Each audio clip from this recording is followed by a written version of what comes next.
நீங்கள் பார்த்துக் கொண்டிருப்பது உங்கள் விஜய். நில்லு. என்னது இது? ரொம்ப நேரமா ஜூஸை வச்சே சுத்திட்டு இருக்க. வேற ஏதாவது சாப்பிடறதுக்கு கொண்டு வா. சீக்கிரம் கொண்டு வா, எனக்கு ரொம்ப பசிக்குது. மோனலாண்டி, என்னாச்சு? உங்களுக்கு ஏதாவது தேவையா? என்கிட்ட சொல்லுங்க. அட அதெல்லாம் ஒண்ணும் இல்ல ஜீவிதா, சும்மா அப்படி இப்படி சுத்திட்டு இருக்கும்போது போர் அடிக்குது இல்ல, அதான். உனக்கு தெரியுமா, என்னோட டயட்டீஷியன் என்ன லிக்விட் ஐட்டமே சாப்பிட சொல்லியிருக்காங்க.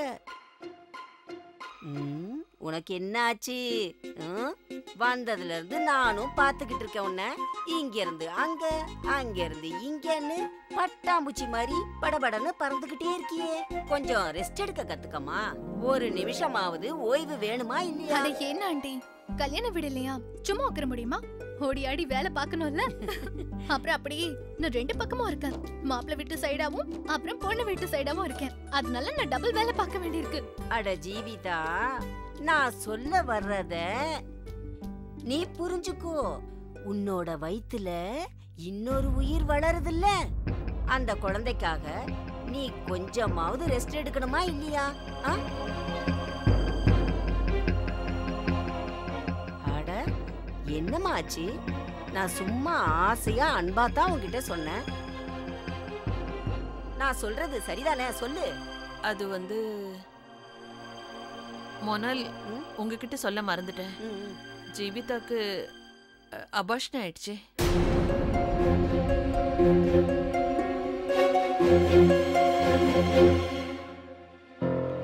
என்ன? வதேரா குடும்பத்துல இத்தனை வருஷம் கழிச்சு ஒரு புது வாரிசு வர இருந்தது. இது எப்படி ஆச்சு? கண்டிப்பா ஜீவிதா ரொம்ப கேர்லெஸ்ஸா இருந்திருப்பா. இந்த பொண்ணுங்க எல்லாமே இப்படித்தான். அவங்கள அழகுபடுத்திக்கிறதுலயே தான் கவனமா இருப்பாங்க. மத்ததெல்லாம் அப்படித்தானே? இல்ல, அப்படிலாம் ஒண்ணு இல்ல மோனல். நீ இந்த மாதிரி கேர்லெஸ்ஸான மருமகளுக்கு சப்போர்ட் பண்ணாத. ஆமா, இங்க பாரு, எந்த பொண்ணு தன்னோட குழந்தை மேல கவனமா இருக்க தெரியலையோ அப்புறம் எப்படி குடும்பத்து மேல கவனமா இருப்பா? அம்மா ஆகிறது இந்த சொப்பு பொம்மை வச்சு விளையாடுற விளையாட்டு இல்ல. இல்ல மோனல், நான் சொல்றது. நீ வாய மூடு. நீ தான் இவளை தலை மேல தூக்கி வச்சுக்கிட்டு இருக்க. ஹாய் மோனல். ஹாய் பிரீத்தி. ஹாய் வசந்தி. நான் அங்க போயிட்டு வந்துடுறேன். ஹாய் மோனல், எப்படி இருக்க? அட அதை விடு, இங்க வா. உனக்கு தெரியுமா, இந்த ஜீவிதா இருக்கால, அவளுக்கு அபார்ஷன் ஆயிடுச்சு. அட என்ன சொல்ற? அட உனக்குமா தெரியாது? வதேரா குடும்பத்துல எவ்வளவு பெரிய அபசகுனம். அப்படியா? அட இங்க நீ என்ன பண்ணிட்டு இருக்க? வா சொல்லு சொல்லு, சத்தமா சொல்லு. ஓம் சக்தி. ஓம் சக்தி.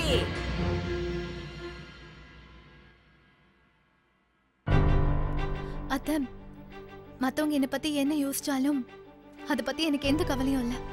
ஏன்னா எனக்கு என்னைக்கும் தெரியும் எப்பவும் என் குடும்பம் என் கூட தான் இருக்கும்னு. வெளி ஆளுங்க என்ன வேணாலும் சொல்லட்டும், அத பத்தி எனக்கு எந்த கவலையும் இல்ல.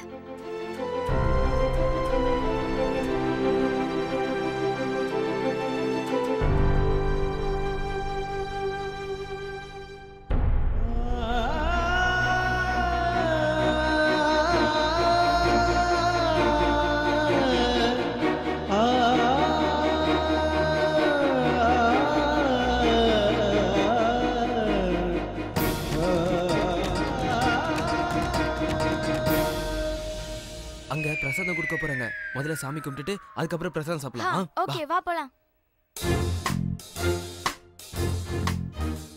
ஜெய் துர்கா தேவி. நல்லா இருங்க. பிரசாதம். நீங்க என்ன சொல்ல வரீங்கன்னு புரியுது. உங்களுக்கு பிரசாதம் வேணும் அவ்வளவுதானே? இந்தாங்க. ஜெய் துர்கா தேவி. ஜெய் துர்காம்மா. இந்தாங்க.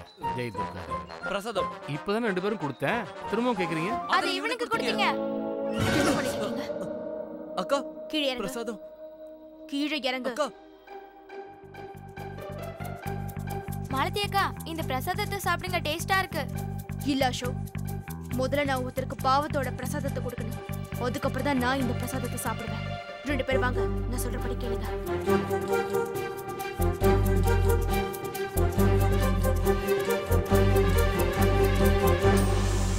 நம்ம நம்ம 2 பேரும் எத்தனை நாள் கழிச்சு சந்திக்கிறோம். இப்படி உட்காரு.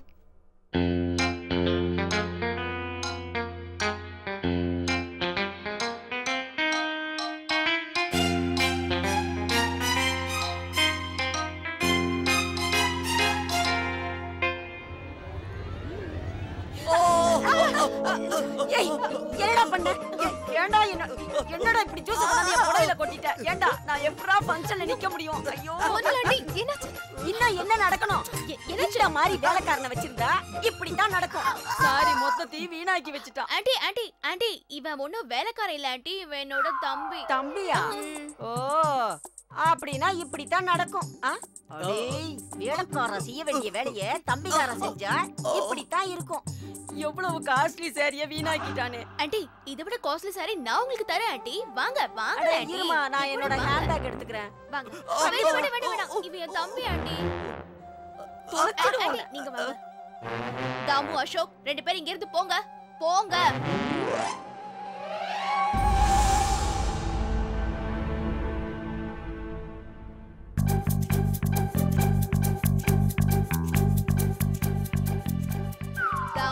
அசோக் எவ்வளவு நேரம்டா பண்ணுவீங்க? என்ன பண்ணிட்டு இருக்க? இது அரிக்கிற பவுடர். தூக்கி போடு. இது யார் போட்டாங்க? இது என்கேஜ்மென்ட்க்கு வந்து. அடடடா அத நான் மறந்தே போயிட்டேன். அப்பா முடிஞ்சது. ஆண்டி இப்போ நீங்க போங்க. I hope உங்களுக்கு எந்த ப்ராப்ளமும் இல்ல. போங்க. பார்க்கிறதுக்கு ரொம்ப காஸ்ட்லியா இருக்கு.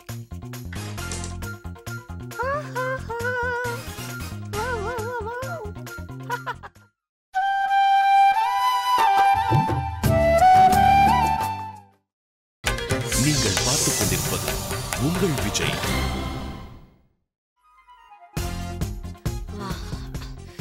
சரி எல்லாத்தையும் எடுத்துக்கிட்டேன்ல.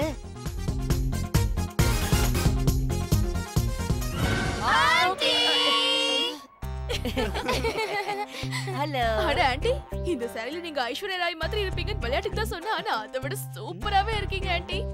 என்ன பசங்களா? ஆமா. அப்புறம் ஆண்டி கண்டிப்பா நீங்க உங்க சின்ன வயசுல ஒரு மாடலா தான் இருந்திருப்பீங்க. என்ன பசங்களா? ஆமாமா ஏவன் மாடல். அது என்னன்னா நீங்க சொல்றதெல்லாம் அப்படியே சரியா சொல்றீங்க. உங்களுக்கு தெரியுமா நானு சின்ன வயசா இருக்கும்போது வீட்டுக்கு தெரியாம 2 ஆட் பண்ணிருக்கேன் தெரியுமா? இல்ல பவுடர் ஆடு. உங்க வீட்ல கொசு தொல்லை ஜாஸ்தியா இருக்குல்ல? கொசுவா? ஆண்டி எங்க வீட்ல எவ்வளவு டேஞ்சரஸான கொசு இருக்குன்னு தெரியுமா? இவ்ளோ பாய்சனஸான கொசு. அப்படியே கடிச்சு பாடியில இருக்கிற எல்லா ரத்தத்தையும் உறிஞ்சி எடுத்துரும். அது நல்லா யோசிச்சு பாருங்க. எல்லா ரத்தத்தையும் உறிஞ்சி எடுத்துடும். கொசு. ஆண்டி நான் என்ன சொல்றேன்னா, நீங்களும் எங்கள மாதிரி நடந்துக்கிட்டே இருந்தீங்கன்னா கொசு உங்களுக்கு கடிக்கவே கடிக்காது ஆண்டி. கம் ஆன் நடங்க ஆண்டி. நடங்க அப்ப கொசு கடிக்காது. நடந்துட்டே இருங்க. நடங்க கம் ஆன். ஐயோ.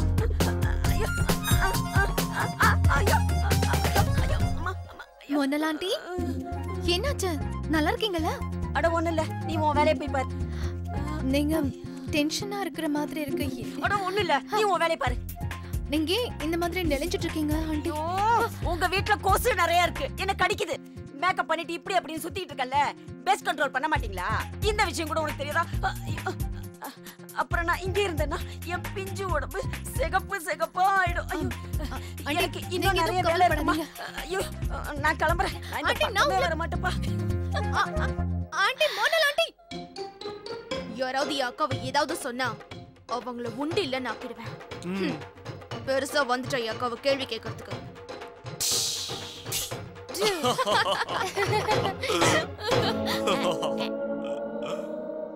அசோக் என்னடா ஏதோ குர்தாவோட படம் பிச்சு போயிருக்கு.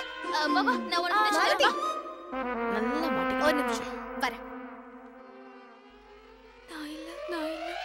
மாலதி, மோனல் ஆண்டிக்கு ஏன் இப்படி ஆச்சுன்னு நிஜமா உனக்கு தெரிஞ்சிருக்கோம்ல? நீ தான் உங்க சாரில ஏதோ பண்ணிருக்க, அதனால தான் அவங்க இப்படி ஓடி போயிட்டாங்க. மாலதி போய் மட்டும் சொல்லாத. இதெல்லாம் உன்னோட ஐடியா தானே? ஆமாக்கா. நான் தான்க்கா மோனா ஆண்டி சாரில உங்களுக்கு ப்ராப்ளம் வரணும்னு அந்த பவுடரை நான் போட்டு விட்டேன். ஏன்னா அந்த ஆண்டி உன்னை ரொம்ப இன்சல்ட் பண்ணிட்டாங்க. உனக்கே தெரியும்ல, உன்னை யாராவது திட்டினாலோ இல்ல உன்னை யாராவது இன்சல்ட் பண்ணாலோ என் ரத்தம் அப்படியே கொதிச்சு போய் என்னால தாங்கவே முடியாதுன்னு உன்னை யாராவது தப்பா பார்த்தா கூட அவங்கள அப்படியே ரெண்டா உடைச்சு போட்டுருவேன். என்ன நீ குழந்தை மாதிரி பேசிட்டு இருக்க? ப்ளீஸ், அந்த மோனா ஆண்டி மாதிரி ஆளுங்களுக்காக நீ ஏன் கூடவே சண்டை போட்டுட்டு இருக்கியா? நான் உன்னோட தங்கச்சி, நமக்கு ரத்த சம்பந்தம் இருக்கு. நல்ல வேளை அவங்க போயிட்டாங்க. அக்கா, என் லைஃப்க்கு ஹாப்பி பிகினிங் வரப்போகுது. உன்னை யாராவது ஏதாவது சொன்னாங்கன்னா அது எனக்கு சுத்தமா பிடிக்காது. இங்க பாருக்கா, உன்னோட முகத்துல வெறும் ஸ்மைல் மட்டும் தான் இருக்கு. ஸ்மைல். இப்ப பாரு எவ்வளவு அழகா இருக்க. Brothers and sisters. ஆனா நீ பண்ணது சரியில்லை மாலதி. உங்க எல்லாருக்கும் ஒன்னு சொல்லிக்க விரும்புறேன். அம்மன் பூஜைக்கு எங்க வீட்டுக்கு வந்ததுக்கு உங்க எல்லாருக்கும் நன்றி தெரிவிச்சுக்கிறேன். கல்யாணம்னா கச்சேரி இருக்கத்தான் செய்யும். அப்புறம் உங்க எல்லார்கிட்டையும் இன்னொன்னு சொல்லிக்க விரும்புறேன். எங்க விஸ்வா சங்கீத ஞானம் இருக்கிறவன். அதே போல மாலதிக்கும் பாட்டுனா ரொம்ப பிடிக்கும். நான் உங்க எல்லாருக்கும் ஒரு வாக்கு கொடுக்குறேன். சங்கீதத்தோட இந்த ப்ரோக்ராம் கண்டிப்பா ரொம்ப நல்லா இருக்கும். நான் உங்ககிட்ட வேண்டி வணங்கி கேட்டுக்கிறேன். கண்டிப்பா நாளைக்கு இந்த ப்ரோக்ராம் பார்க்கறதுக்காக நீங்க எல்லாரும் எங்க வீட்டுக்கு வரணும்.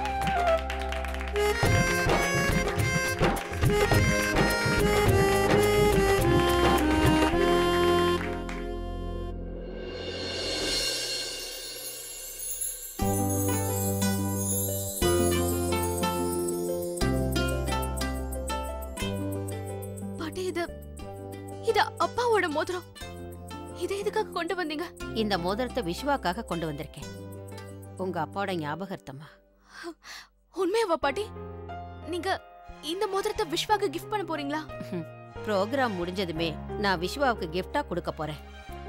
எனக்கு தெரியல இது அவருக்கு பிடிக்குமா இல்ல பிடிக்காதான்னு. பாட்டி, நீங்க என்ன பேச்சு பேசுறீங்க? இவ்ளோ பெரிய கிஃப்ட் நீங்க கொடுக்கும்போது அவனை எந்த அளவுக்கு நீங்க ரெஸ்பெக்ட் பண்றீங்கன்னு சந்தோஷப்படுவான். அவன் உண்மையிலேயே ரொம்ப பெருமையா நினைப்பான் பாட்டி. அப்புறம் அவனுக்கு மட்டும் இல்ல, எனக்கும் தான் பெருமை. Thank you so much பாட்டி. இது உண்மையான விஷயம்தான் மாலதி. இது உங்க அப்பாவோட அடையாளம் மட்டும் இல்ல, விலை மதிக்க முடியாத எங்கேயுமே கிடைக்காத அற்புதமான பொருள். இந்த காலத்துல இது மாதிரி எல்லாம் கிடைக்குமா? இந்த காலத்துல தங்கத்துல செய்யற மோதிரம் கூட சீக்கிரம் மங்கி போயிடுது. இத்தனை வருஷமா இது எப்படி இருக்கோ அப்படியே தான் இருக்குது. கொஞ்சம் பளிச்சுன்னு தெரியறது குறைஞ்சிருக்கு, அவ்வளவுதான். ஆனா அவ்வளவுதானே. இது சரிப்பட எவ்வளவு நேரம் ஆக போகுது? நான் இப்பவே தாம கிட்ட கொடுத்து அனுப்பி பாலிஷ் பண்ணி கொண்டு வர சொல்ல போறேன். சரியா? அப்படின்னா அவனை இப்பவே அனுப்பு. ஏன்னா தாமுவை நம்பிக்கிட்டு இருந்தா மாலதிக்கு கல்யாணம் ஆகி 2 வயசுல குழந்தை இருந்தா கூட அந்த மோதிரம் வரப்போறதே கிடையாது. புரிஞ்சுதா? போ, சீக்கிரம் அனுப்பு அவனை. இந்தம்மா.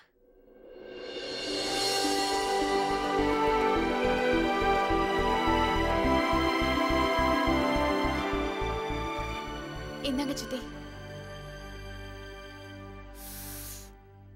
அட, நீ என்னத்த பாத்துக்கிட்டு இருக்க? சீக்கிரம் அனுப்பு தாமுவை.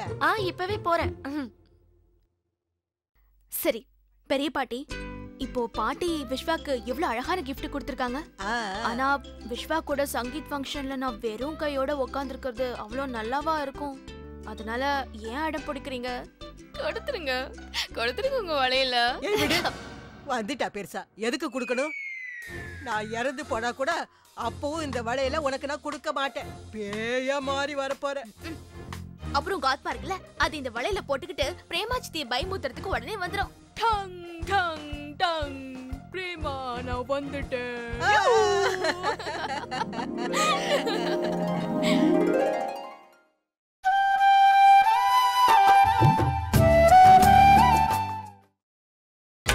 நீங்கள் பார்த்துக் கொண்டிருப்பது உங்கள் விஜய்.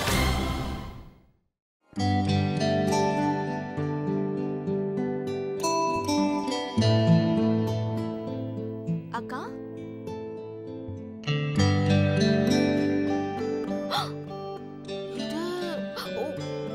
இது துணிக்கடை யாருக்காக? உனக்காக தான். ஆமா மாலதி, அத்தையும் பெரியம்மாவும் உனக்காக இதெல்லாம் செலக்ட் பண்ணிருக்காங்க. இதுல எவ்வளவு வெயிட்டான துணியா இருக்கு. ஓ, இதெல்லாம் போட்டுக்கிட்டு நான் கீழே விழுந்துருவான் போல இருக்கே. அப்புறம் ஹால்ல லைட்டிங்க்கு அவசியமே இருக்காதுக்கா. எல்லாரையும் விட நான் தான் மின்னுக்கிட்டே இருப்பேன். அக்கா, உனக்கே தெரியும்ல இவ்ளோ பளிச்சுன்னு இருக்கிற ட்ரெஸ் எனக்கு பிடிக்காதுன்னு. அப்புறம் பாரு, சங்கீத் ஃபங்க்ஷனுக்கு நான் இந்த காஸ்டியூம் தான் செலக்ட் பண்ணிருக்கேன். சங்கீத் ஃபங்க்ஷனுக்கு நான் இதை தான் போட்டுக்க போறேன். அப்புறம் இத பார்த்தல இது ரொம்ப சிம்பிளா அழகா தானே இருக்கு.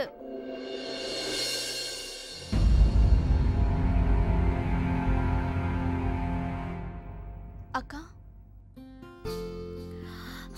மாலதி, நான் உனக்கு எப்படி புரிய வைக்கிறது? இந்த விஷயம் உனக்கு பிடிக்கும் பிடிக்காதுங்கிறது முக்கியம் இல்ல. நீ இப்போ ஒரு புது குடும்பத்துல சேர போற. உனக்கு நிறைய புது உறவுகள் கிடைக்க போகுது.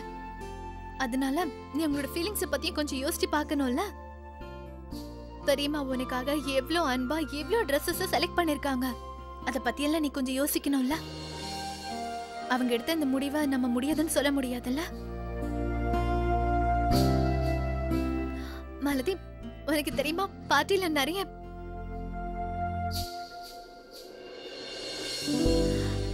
மாலதி, எனக்கு தெரியும் உன்னோட சாய்ஸ் ரொம்ப வித்தியாசமானது.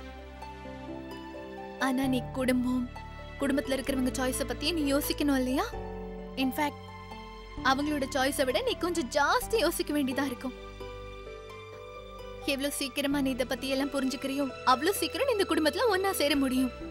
I promise. புரிஞ்சுதா? புரிஞ்சுதுக்கா?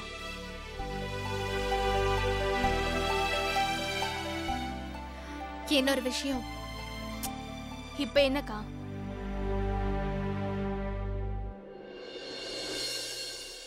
இது துப்பட்டா யாரோடது? அம்மாவோடது.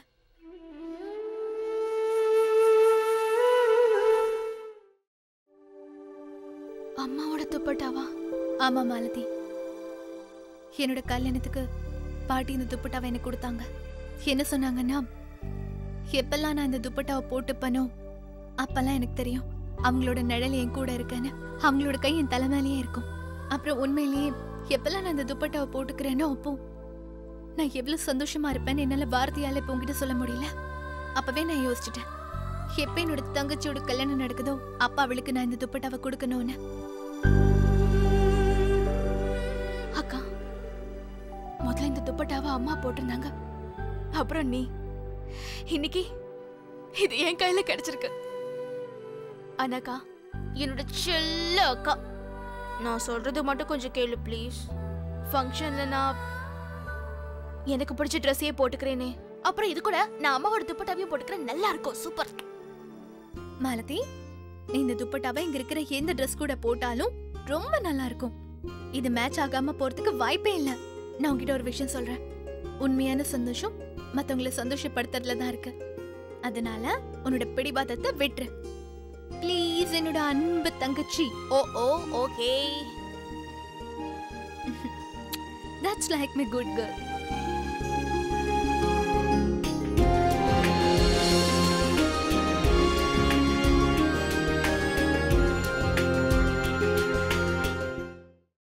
ஏங்க, நான் சொல்றத கேளுங்க. இந்த பாலிவுட் ஜிங்கிள்ஸ் பேண்ட் இருக்குல்ல, அந்த பேண்ட் தான் இருக்கிறதுலே ரொம்ப நல்ல பேண்ட், தெரியுமா? A1 பேண்ட்னு பேர் எடுத்திருக்க. எங்க உங்களுக்கு ஞாபகம் இல்லையா? மிஸ்ஸஸ் கபர் பையன் கல்யாணத்துக்கு போறதால அங்கேயும் இதே பேண்ட் தான். அந்த பேண்ட் எவ்வளவு கலக்குனாங்க தெரியுமா? சான்ஸே இல்ல. எல்லா சாங்ஸையும் பாடி கலக்கிட்டாங்க அவங்க. அசோக், நீ ஒரு வேலை பண்ணு. நீ இதே பேண்டோட நம்பரை எழுது, சீக்கிரம் எழுது. அசோக், ஒரு நிமிஷம். சித்தி, அது என்னன்னா, நானும் மாலத்தியும் ஒரு விஷயம் யோசிச்சோம். வெளியில இருந்து பேண்ட கூட்டிட்டு வர்றதை விட வீட்ல இருக்கவங்களே பெர்ஃபார்ம் பண்ணா எப்படி இருக்கும்? நீ சொல்றது என்னமோ சரியாதான் பாருங்க. ஒரு வகையில வீட்டுல சிங்கர் இருக்கிறதும் ரொம்ப நல்ல விஷயம் தான். நான் என்ன சொல்ல வரேன்னா, வீட்டு மெம்பர்ஸ் எல்லாம் ஒண்ணு சேர்ந்து ஒரு லிஸ்ட் தயார் பண்ணுங்க, அதுக்கப்புறம் பாத்துக்கலாம். தேங்க்யூ தாத்தா. பாருங்க, இந்த லிஸ்ட்ல எழுதிருக்கேன் என்னென்ன கான்செப்ட் எல்லாம் பண்ணலாம்னு. சித்தி ஒரு பிளே. அது என்னன்னா, எப்ப இவங்க லேடிஸ் பார்ட்டி ஜெயிச்சதோ அப்பதான் மாலதிக்கு தெரிஞ்சது சித்திக்கிட்ட எவ்வளவு டேலண்ட் இருக்குன்னு. அதனால சித்தியோட டேலண்ட யூஸ் பண்ணிக்கலாம்னு நினைக்கிறோம் ஒரு பிளேயோட. சும்மா விஸ்வா, எனக்கு ரொம்ப வெக்கமா வருது. ஆனா ஒரு விஷயம் விஸ்வா, கண்டிப்பா நம்ம வீட்டு ஃபங்க்ஷன்ல இந்த காஞ்சனா ஆடுவா, சோலோ பாடுவா, டூயட்டும் பாடுவா. ஓகே, ஒரு சோலோ ஒரு டூயட். ஆனா டூயட் யாரு கூடனா எங்க அன்பு சித்தப்பா கூட.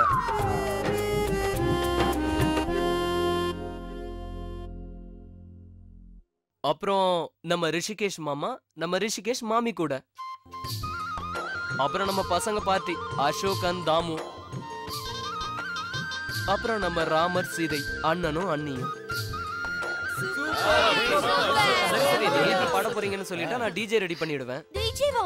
நோ நோ விஷ்வா ஒத்துக்க மாட்டேன். நீ பாட்டு போடுறவங்க கூட இருக்கக்கூடாது, பாட்டு பாடுறவங்க கூட தான் இருக்கணும். நீங்களே சொல்லுங்களேன், நம்ம வீட்டு இளையராஜா நம்மளுடைய மாப்பிள்ள அவரை இந்த ஃபங்க்ஷன்ல பாடலன்னா அப்புறம் என்ன நல்லா இருக்கும்? என்ன விஷ்வா, உன் பாட்டெல்லாம் வெறும் மாலதி கிட்ட மட்டும் தானா இல்ல கச்சேரியிலயும் இருக்கா? விஷ்வா, இதுக்கு நீ ஒத்துக்கணும். இப்பதான் காஞ்சனா சரியான ஒரு விஷயத்த சொல்லியிருக்கா. ஏன்னா கல்யாணம் உன்னோடது, அதனால உன்னோட ஐட்டம் தான் நம்பர் 1 இருக்கணும் இல்லையா? ஆஃப் கோர்ஸ் சித்தப்பா, பாடுவேன். ஆனா என்னன்னா மாலதிக்கு சர்ப்ரைஸ் கொடுக்கணும். அதனால மாலதிக்கு யாரும் சொல்லக்கூடாது ப்ளீஸ். ஓகே மாலதி கிட்ட நாங்க சொல்லவே மாட்டோம். என்ன சொல்லக்கூடாது மாலதிக்கு?